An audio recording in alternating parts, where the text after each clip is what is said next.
సుమన్ టీవీలో మీ business promotions కోసం ఈ కింది నెంబర్ను సంప్రదించగలరు.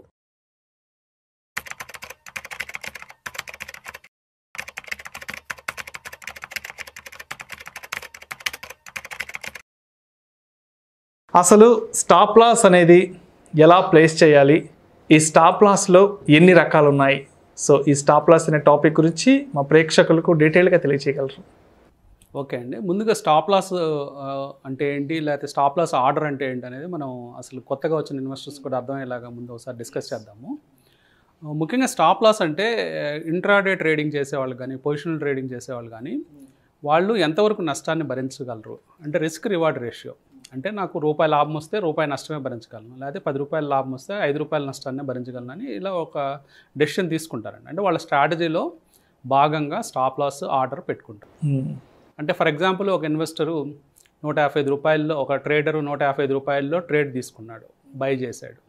సో అతను స్టాప్ లాస్ అతను మ్యాక్సిమం 3% అనుకోండి. సో ఫర్ ఎగ్జాంపుల్ 3% అయితే 150 రూపాయల 50 పైసలో, లేకపోతే 149.50 పైసలో అప్రాక్సిమేట్గా ఆ ప్రైసెస్ వరకు వస్తే నేను నష్టాన్ని భరిస్తాను, అంతకంటే ఎక్కువ నష్టాన్ని నేను తీసుకొని ఈ రోజు వరకు అని చెప్పేసి నిర్ణయించుకొని తను ఒక స్టాప్ లాస్ పెట్టుకుంటాను. దీంట్లో రకాలంటే టైట్ స్టాప్ లాస్ అంటుంటారు. మామూలుగా జనరల్గా అడ్వైస్ చేసినప్పుడు టైట్ స్టాప్ లాస్ పెట్టుకోండి అంటారు. అంటే కొంచెం రిస్కీ ఉంది, ఎక్కువ దూరం పెట్టుకున్న ఉపయోగం లేదనే సందర్భాల్లో స్టాప్ లాస్ని చాలా దగ్గరగా పెడతారు. అంటే 155 రూపాయలు ఎక్కువని 154, 153.5 అట్లా కేవలం రూపాయిన్నర అంటే 1%కే స్టాప్ లాస్ పెట్టుకొని ట్రేడ్ చేసుకుంటారు. కొంతమంది ఇంకా స్కాల్పర్స్ ఉంటారు, అంటే తక్కువ అమౌంట్, అంటే వాళ్ళ ప్రాఫిట్ టార్గెటే 50 పైసలు ఉంటుంది. వాళ్ళ స్టాప్ లాస్ కేవలం 20 పైసలు 15 పైసలు మాత్రమే స్టాప్ లాస్ పెట్టుకొని వాళ్ళు ట్రేడ్ చేస్తుంటారు. అట్లాగే వైడ్ స్టాప్ లాస్ ఉంటుంది, అంటే చిన్న స్టాప్ లాస్లు కొట్టేసి స్టాక్ మళ్ళీ పైకి వెళ్ళే అవకాశం ఉంటుంది. అట్లాంటి సందర్భంలో కొంచెం దూరంగా స్టాప్ లాస్ పెట్టుకోమని అడ్వైస్ చేస్తూ ఉంటారు అనలిస్టులు.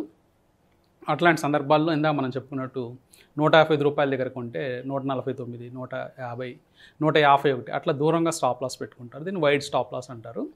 ఇట్లాగే 155 రూపాయల దగ్గర కొన్న తర్వాత మన ప్రాఫిట్ పెరుగుతూ ఉందనుకోండి. ఫర్ ఎగ్జాంపుల్ స్టాక్ 160, 165 అలా వెళ్తూ ఉన్నప్పుడు స్టాప్ లాస్ని ట్రైల్ చేస్తుంటారు. అంటే కొంచెం ప్రాఫిట్ని లాక్ చేయడం, లేకపోతే కాస్ట్కి ట్రేడ్ని లాక్ చేయడం అలా చేస్తూ ఉంటారు.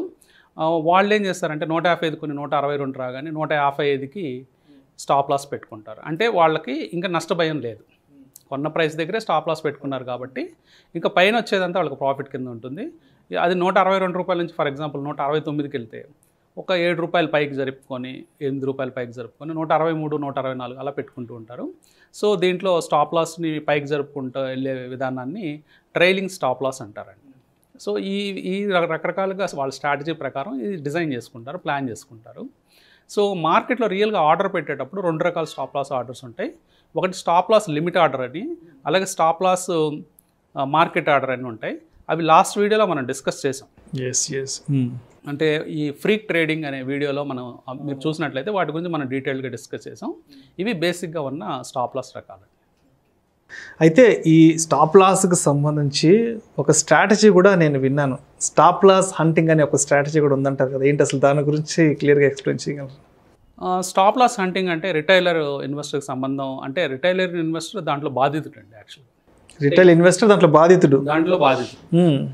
అసలు యాక్చువల్గా స్టాప్ లాస్ హంట్ చేసేది పెద్ద ఆపరేటర్సు, అలాగే ఇన్స్టిట్యూషన్స్, పెద్ద ఎఫ్ఐఎస్, వీళ్ళందరూ స్టాప్ లాస్ హంట్ చేస్తారు. అంటే ఈ ఇన్వెస్టర్ ఎక్కడ స్టాప్ లాస్ పెట్టుంటాడు అనేది వాళ్ళకి ఒక అవగాహన ఉంటుంది. అంటే ఈ అవగాహనతో వాళ్ళు ఏం చేస్తారంటే ఎగ్జాక్ట్గా మన స్టాప్ లాస్ని హిట్ చేసి రివర్స్ చేస్తూ ఉంటారు ప్రైసెస్ని. సో ఇవన్నీ మనకి అందరికీ అనుభవమే, ట్రేడింగ్ చేసే వాళ్ళందరికీ. అందరూ అనుకుంటుంటారు ఎగ్జాక్ట్గా మన స్టాప్ లాస్ కొట్టిన తర్వాత కొద్దిసేపటికే మార్కెట్ రివర్స్ అయిపోయింది, మనం అనుకున్న డైరెక్షన్లోనే వెళ్ళింది కానీ మనకు ట్రేడ్ లేకుండా పోయింది, ఇట్లాంటివన్నీ చూస్తూ ఉంటారు. సో ఇవన్నీ కూడా పెద్ద ఇన్స్టిట్యూషన్స్, లేకపోతే స్ట్రాంగ్ హ్యాండ్స్ మార్కెట్లో, స్టాక్స్ అయితే ఆపరేటర్స్, వీళ్ళందరూ కూడా స్టాప్ లాస్ హంటింగ్ చేస్తూ ఉంటారు. సో ఆ హంట్ చేసినప్పుడు ఆటోమేటిక్గా రిటైల్ ఇన్వెస్టరే బాధితుడిగా దాంట్లో ఉంటాడు.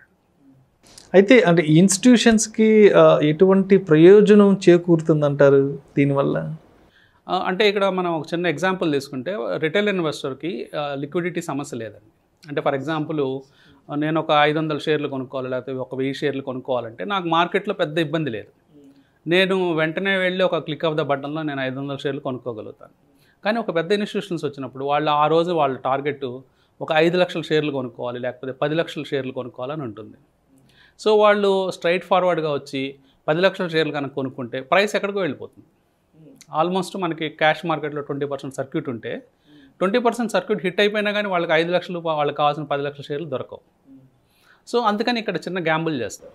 ఓకే, అంటే ఏం చేస్తారంటే ప్రైసెస్ని ఇంటెన్షనల్గా కిందకి పుష్ చేస్తారు.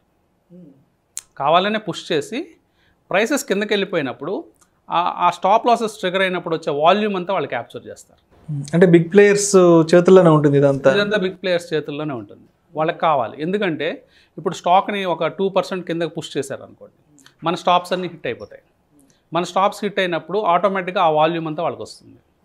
అదీకాక ఒక లిక్విడిటీ ఎలా పెరుగుతుందంటే మార్కెట్లో ఒక స్టాక్లో ఎప్పుడైతే స్టాక్ 2% కిందకి పడిపోయిందో ఆటోమేటిక్గా ఆ గ్రాఫ్లో చూసినప్పుడు ఆ స్టాక్ ఫ్రీగా పాడిపోతున్నట్టు కనిపిస్తుంది. ఆ టైంలో 2% కింద పడిపోతున్నప్పుడు గ్రాఫ్స్ ఏ టైం ఫ్రేమ్ పెట్టుకున్నా, 1 మినిట్ పెట్టుకున్నా, 3 మినిట్స్ పెట్టుకున్నా, 15 మినిట్స్ పెట్టుకున్నా కానీ ఈజీగా పడిపోయింది 2%.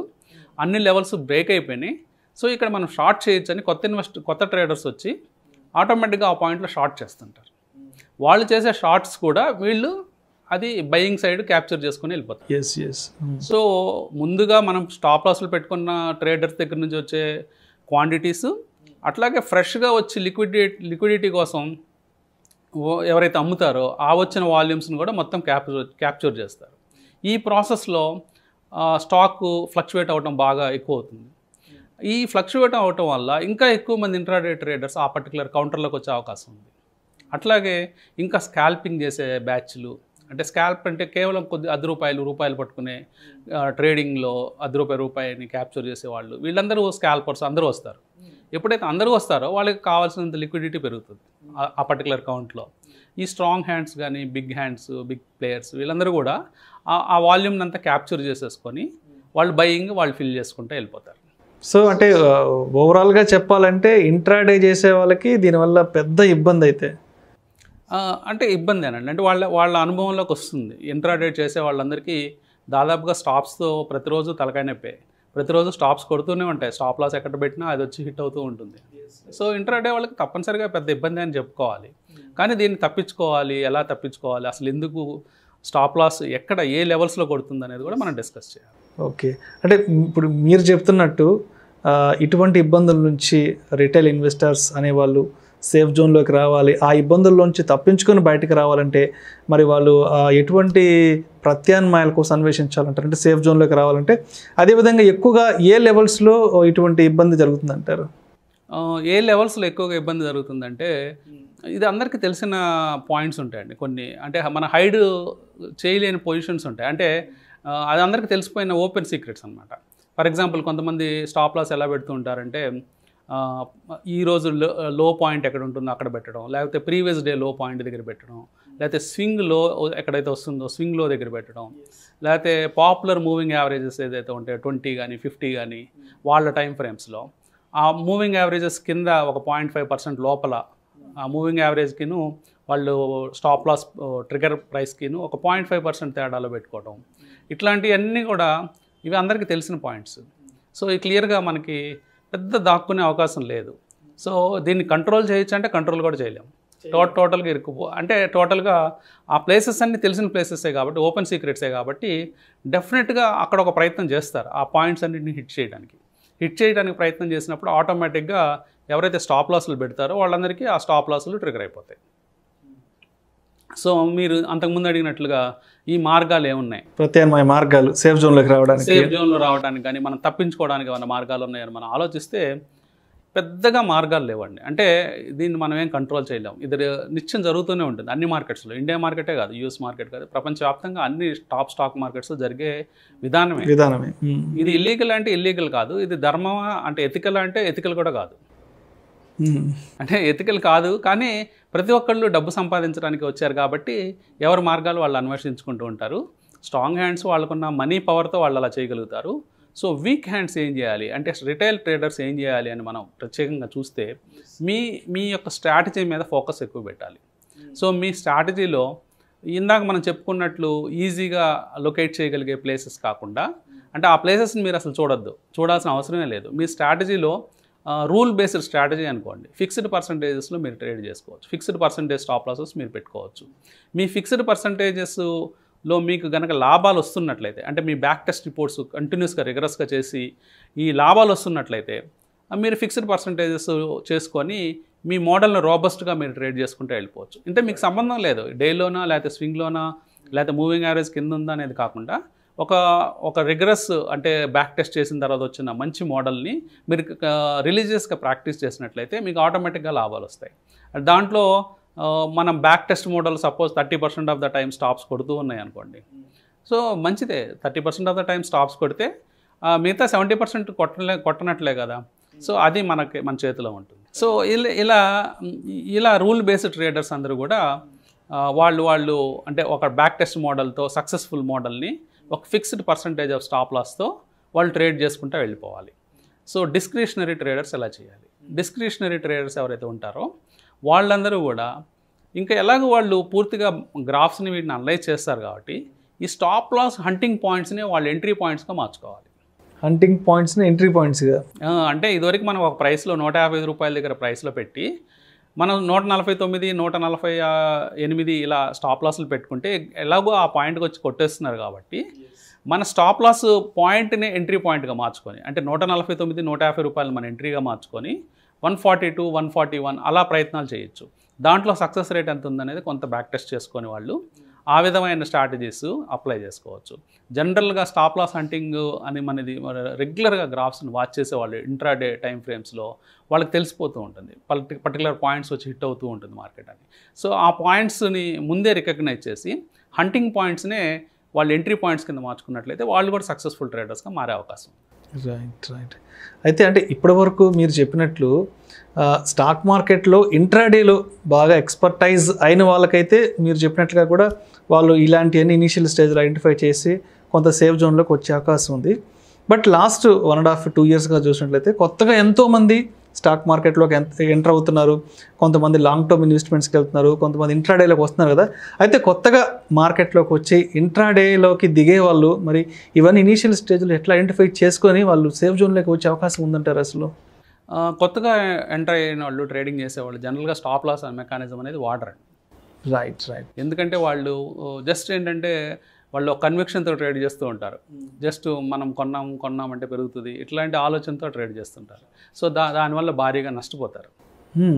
స్టాప్ లాస్ పెట్టడం వల్ల కేవలం కొద్ది పర్సంటేజ్ పాయింట్స్ మాత్రమే నష్టపోతారు. స్టాప్ లాస్ పెట్టకపోవడం వల్ల హ్యూజ్గా నష్టపోయే అవకాశం పెద్ద మొత్తంలో.